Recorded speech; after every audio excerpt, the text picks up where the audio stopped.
the smallest county in America, created so that people could disappear from the rest of the country. Kalawao County, Hawaii, roughly 12 square miles, hemmed in by some of the tallest sea cliffs on Earth. Beginning in the 1860s, thousands diagnosed with Hansen's disease were forced from their families and sent to this peninsula with no promise of return. The quarantine lasted over a century. When it finally ended, some chose never to leave. Today, only a handful of residents remain. To understand what will be lost when they're gone, you first have to see where they were sent. This place is the Kalaupapa Peninsula, a flat coastal plain jutting from the northern coast of the island of Molokai. Politically, this low-lying tongue of land forms the entirety of Kalawao County. The United States Census Bureau measures the land area here at just under 12 square miles, specifically 11.99 square miles. This makes Kalawao recognized as the smallest county in the United States by land area. However, the legal boundaries of the county extend far beyond the dry ground. If you include the surrounding Pacific waters, the total official jurisdiction spans about 53 square miles. This means that nearly 77% of the county is actually ocean. The dry land itself remains a distinct, isolated platform, bounded by the sea on 3 sides and cut off from the rest of Molokai. Here, geography has created a natural boundary, defining the physical limits of an American county unlike any other in the nation. This low coastal plain sits directly beneath some of the most imposing geology on Earth. Looming behind the flat peninsula are sheer sea cliffs that rise roughly 3,000 feet straight out of the Pacific Ocean. The National Park Service recognizes these massive stone walls as being among the tallest in the world, formed by a colossal landslide over 1 million years ago. Long before any government formalized a quarantine, this immense natural enclosure created a near-total physical isolation from the rest of Molokai. The surrounding environment is one of stark contrasts, experienced by those who live there as both incredibly beautiful and intensely severe. This vertical rock face served as an absolute physical barrier, trapping people on the peninsula between the open ocean and the impassable stone. Yet while these cliffs formed a perfect natural wall, the geography alone does not explain the human story of those who built a community beneath them.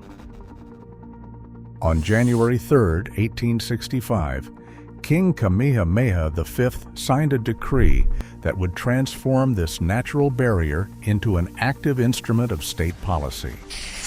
Formally titled An Act to Prevent the Spread of Leprosy, this law established a highly organized system of compulsory quarantine to combat the growing Hansen's disease epidemic. Under its provisions, the government vested absolute authority in the Board of Health. This administrative body received the legal power to identify, arrest, physically examine, and permanently confine anyone suspected of carrying the disease. There was no trial, no jury, and none of the due process modern citizens expect. Suspects were often reported by neighbors or seized on the street based on visible symptoms alone. Once designated as incurable, individuals faced immediate exile. The reach of the state extended to personal finances. The law authorized the Board of Health to seize an individual's personal property and real estate, selling these assets to fund the literal costs of their own lifelong confinement. This was not a voluntary sanctuary or a medical retreat. It was a legally mandated banishment written into the civil code of the Hawaiian Kingdom. The statute stripped affected individuals of their basic civil liberties, establishing an institutional structure that prioritized public health through absolute segregation. The law severed families, dissolved marriages, and legally erased the lives patients had built on the other islands. It laid the groundwork for an administrative exile, transforming the geographic isolation of the Kalaupapa Peninsula from a natural wonder into a state-enforced boundary of human separation. On January 6, 1866, the first 12 individuals, 9 men and 3 women, disembarked from a transport boat onto the eastern shores of the peninsula. Over the next century, more than 8,000 people would follow them into forced exile. By 1890, the settlement reached its recorded peak of approximately 1,213 residents. These statistics represent a profound succession of personal tragedies. The government treated those diagnosed with Hansen's disease primarily as public health threats to be contained rather than patients to be healed. Upon arrival, these men, women, and children faced immediate isolation from everything they had ever known. They were abruptly severed from their spouses, parents, children, and extended families, forced to adjust to a new reality of absolute separation. The physical conditions greeting these early arrivals were bleak. The state provided minimal support, leaving the exiled population to seek shelter in damp caves, rough stone enclosures, or makeshift thatched huts. Food and basic medical supplies were irregular and highly inadequate, leaving residents to rely on their own survival skills in a harsh, unfamiliar environment. Yet the physical hardships of the early settlement were often eclipsed by the enduring emotional trauma of severed family connections. The state's policy systematically dismantled the structure of Hawaiian family life, treating the infected as numbers on an admission register. Decades later, former resident Richard Marks described this painful reality in his archival testimony. Reflecting on the moment the state intervened in his own life, Marks recalled, "They took my family away. The love was there." Despite the physical distance, the legal barriers, and the heavy weight of isolation, the profound emotional bonds between the exiled and those left behind remained unbroken. Faced with inadequate housing and irregular supplies, the early residents of the peninsula took the initiative to build their own routines. They constructed wood frame homes, cleared agricultural terraces, and caught fish to secure their food. Through these shared daily labors, a cooperative community began to take shape beneath the cliffs. Faith became a cornerstone of this daily existence, offering spaces to gather, mourn, and celebrate. In 1872, residents built St. Philomena Church, which quickly became a central hub for Catholic worship. The following year, in May 1873, a young Belgian priest named Father Demian de Veuster arrived on the peninsula. Working alongside the residents, he expanded St. Philomena, building a bell tower in 1877 while advocating for better housing, medical supplies, and basic dignity. But St. Philomena was only one part of a broader community of faith. Protestant residents gathered at Siloama Church, establishing a congregation that provided spiritual comfort and mutual aid. Over time, the community developed essential civic institutions. The Kalapapa School opened to educate children, while hospital services grew to provide medical care and later a dedicated research facility. These structures were far more than wood and stone. They served as sanctuaries where residents could share responsibilities, comfort one another through grief, celebrate life's milestones, and maintain their traditions, transforming a place of forced isolation into a true home. Outside the physical walls of these institutions lay the quiet, daily rhythms of a true community. Residents did not see themselves merely as medical subjects. They were farmers, fishermen, musicians, and neighbors. They cleared fields to plant crops, hauled in daily catches from the Pacific, and organized athletic leagues on the grassy plains. Music filled the peninsula, with string bands and choirs providing a lively soundtrack to a life otherwise defined by geographic isolation. Within this remote environment, mutual aid organizations and social clubs formed to ensure that no one faced their struggles alone. When birth families were fractured by the state's quarantine, new bonds of chosen family and strong friendships filled the void. Residents took on the roles of surrogate parents, dedicated caretakers, and lifelong companions. They looked out for one another, sharing the heavy responsibilities of daily survival while celebrating birthdays, marriages, and holidays together. This quiet defiance of their circumstances built a strong sense of belonging that would outlast the quarantine itself.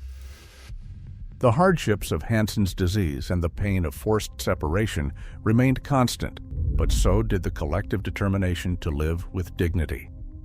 Decades later, resident Norbert Pelia reflected on the complex reality of the home they built under the cliffs, recalling, "Even if they sent us here, look around, they gave us the most beautiful home in the world." This was not an easy life, nor was it a paradise. Yet, through ordinary routines and constant mutual support, the residents of Kalaupapa reclaimed their humanity, turning a prison of exile into a highly cherished home. In the 1940s, the introduction of sulfone antibiotics, specifically dapsone-based treatments, altered the course of Hansen's disease. This medication quickly reduced the danger of transmission, making patients non-contagious and rendering compulsory isolation obsolete. The medical justification for keeping people separated from society had vanished, yet the law was slow to catch up with the science. It was not until June 30th, 1969, that the Hawaii state legislature officially repealed the isolation statutes, ending more than a century of forced segregation. The legal machinery that had systematically removed individuals from their homes was permanently dismantled. This change restored basic civil rights, allowing residents to leave the peninsula at will and rejoin their communities. But the legal release could not heal every wound. A signature on a legislative document could not restore the families that had been broken, the decades of stolen youth, or the lifetime opportunities that were permanently lost under the authority of the state. The end of the quarantine policy was a long-awaited victory, but it came with the quiet recognition of a permanent human cost. When the quarantine was repealed, residents were free to walk away, yet they faced no requirement to depart. For many, the decision to stay was a powerful assertion of personal dignity. Over decades of forced isolation, this peninsula had slowly transformed from a place of banishment into a true home. The outside world had become a distant, unfamiliar place, still heavily shadowed by the painful stigma of Hansen's disease. For an aging population, the physical challenges of relocating were daunting, particularly when the state had promised lifetime medical care on the peninsula. Within this natural sanctuary, they had built enduring, irreplaceable relationships with fellow survivors.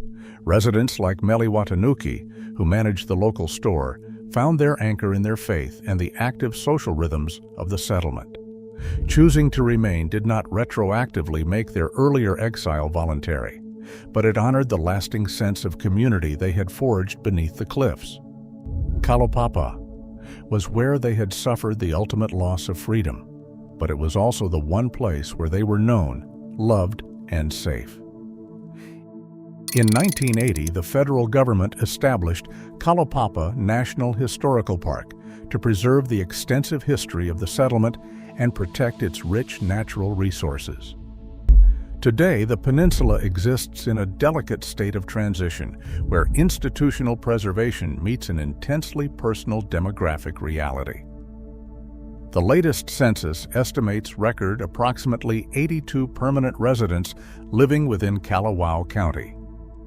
This figure, which naturally fluctuates depending on the date and the exact definition of residency, includes federal park staff, state health department workers, and the former patients themselves.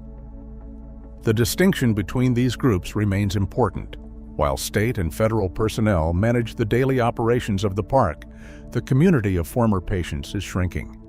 By the middle of 2024, the state registry recorded only 8 remaining residents who were former patients. As this elderly generation continues to age, their dwindling presence marks a quiet, solemn transition for the peninsula, where the living memory of the settlement rests with its very last survivors. Administratively, Kalawao County functions unlike any other local government in the country. There are no elected officials, no mayor, and no county council. Instead, the Hawaii Department of Health exercises direct jurisdiction, acting as the county executive and appointing a local sheriff. Neighboring Maui County provides emergency medical services, fire protection, and law enforcement through formal interagency agreements. Reaching this remote enclave remains a physical challenge. Visitors must secure a state health permit and a park reservation, with entry strictly restricted to those 16 years of age and older. The state caps daily visitation at 100 people. Travelers arrive either by small aircraft at the Kalaupapa airstrip, an annual cargo barge, or by descending the steep 3-mile cliffside trail with its 26 switchbacks, though trail access itself is subject to damage and requires verification. Today, these strict boundaries serve a protective purpose. They shield the privacy and peace of the remaining residents, honoring their quiet lives while safeguarding the fragile historic structures and sacred grounds where so much was lost. Loving County, Texas, holds the title of the nation's least populated county, with about 52 permanent residents scattered across nearly 669 square miles. This vast, open expanse contrasts sharply with Kalawao County, illustrating two entirely different forms of isolation. While one is defined by wide-open geographic sparsity, Kalawao's quietness is thick with history. It is not empty, but rather hushed. Today, living descendants and the nonprofit Ka Ohana o Kalaupapa work to keep those memories alive, helping families locate ancestors and advocating for respectful stewardship of the land. They carry forward the wishes of former residents like Henry Nalaialua, a dedicated preservation advocate who urged that this peninsula remain sacred. This mission grows more urgent as state transition plans dictate that Kalawao County will officially dissolve 1 year after the passing of its final patient resident, ensuring that when the administrative boundaries fade, the dignity of those who lived here remains. As the last survivors age, Kalawao's official boundaries will soon dissolve into history. Yet its true legacy was never defined by administrative lines. It lives on in the dignity of those who built a community from exile and the descendants who guard their memory. Some places are meant to be remembered as sanctuaries of the human spirit. Thank you for watching, and please share your thoughts below.